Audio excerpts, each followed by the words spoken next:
Mes chers abonnés, mes chers leaders, chers Togolaises et Togolais, jusqu'à la victoire. Aujourd'hui, j'ai choisi de rendre grâce à Dieu, le maître des temps et des destinées. Merci Seigneur pour ta bonté qui m'a soutenu dans l'épreuve.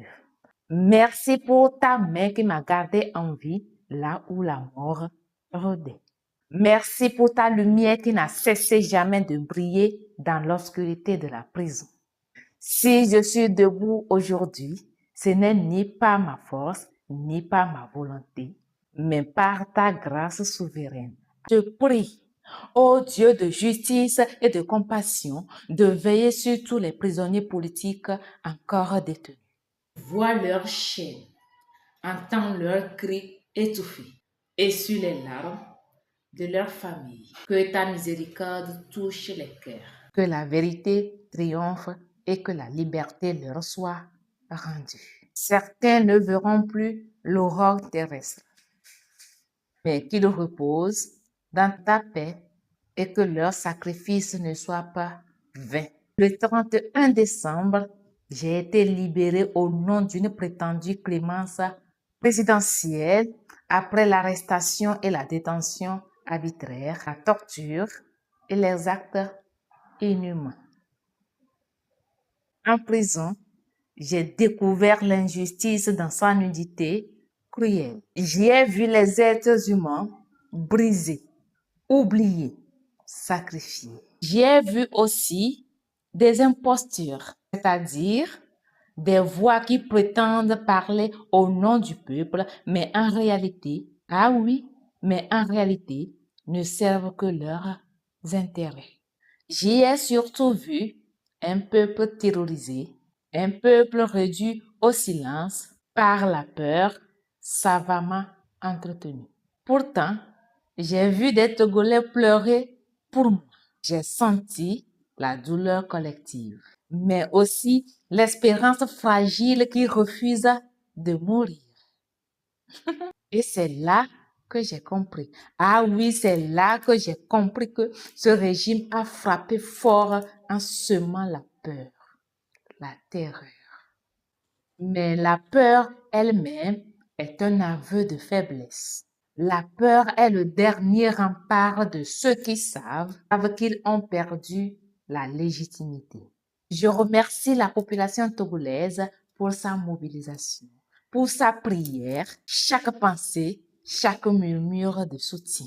Vous m'avez porté quand mon corps était enfermé. Vous m'avez rappelé que ma souffrance n'était pas vaine. À mes enfants, je parle avec le cœur d'une mère meurtrie, mais lucide. Je sais que vous souffrez. Je sais que l'angoisse vous accompagne. Mais je dis à mes enfants avec le cœur d'une mère meurtrie, mais lucide que ce n'est peut-être pas la fin. Ah oui, ce n'est peut-être pas la fin de cette souffrance. Ils reviendront peut-être me chercher pour m'éliminer ou pour m'enfermer à nouveau.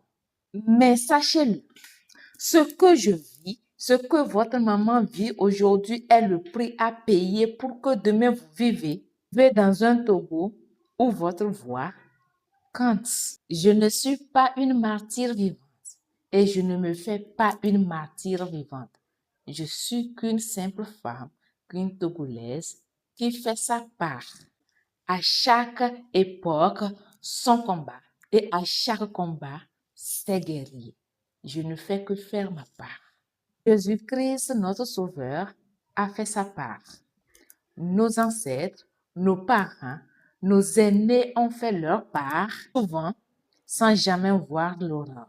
Moi non plus, je ne viens pas comme une sauveuse miraculeuse, mais je viens témoigner pour prouver à un jeune Togolais que la peur est un frein et que le courage commence par un pas, même tremblant.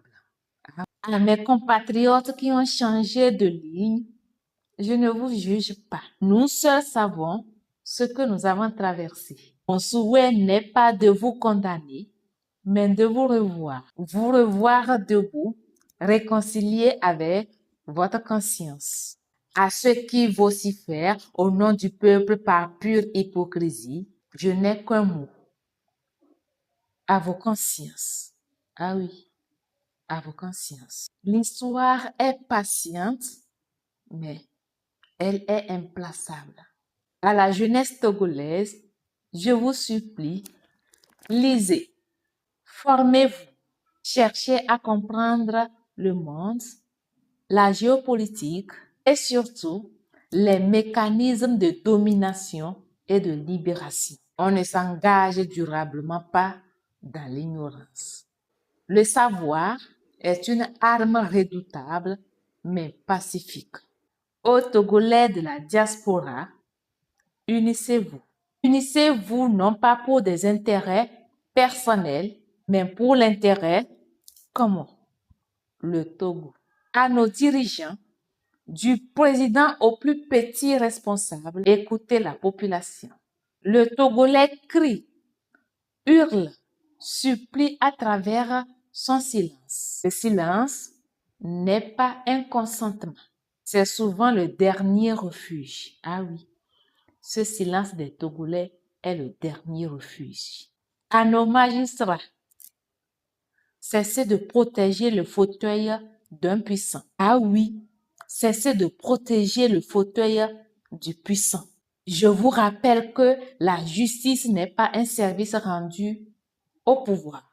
Elle est un devoir rendu envers le peuple et envers l'histoire.